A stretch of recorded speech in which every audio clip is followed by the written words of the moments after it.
York International Auto Show. We're going to take you through it. The prior generation Sonata was one of the pioneers of Hyundai's fluidic sculpture design ethos.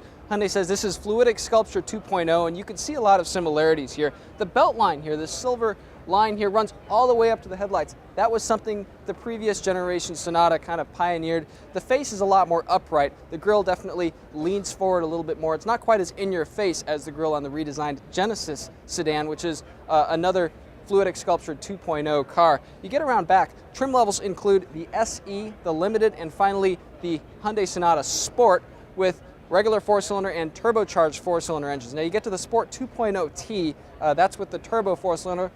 It's got quad exhaust pipes here. Kind of seems like a little bit much for a family sedan.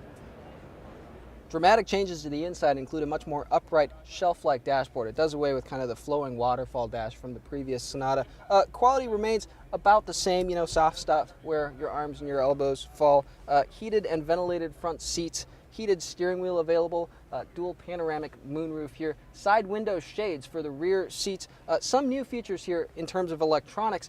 There's Apple CarPlay. This is the first for any Hyundai, and it comes into the new Sonata here. There's also Siri Eyes Free. All of those work with compatible iPhones. Interesting kind of shape to the middle of the dashboard here. Controls sort of fall where you'd expect them to. There's a line up here for audio controls. Below it, there's kind of a pod of climate controls. It all falls within this sort of six-sided center part of the dashboard where the center stack goes.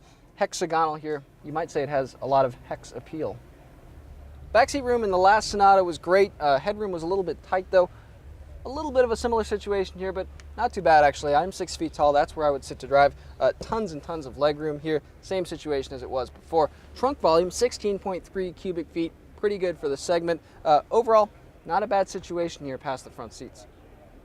Horsepower and torque from both engines is down slightly, but Hyundai said it tried to optimize kind of power at lower revs when you're driving around town. We'll have to see how all of that affects drivability. Now, curb weight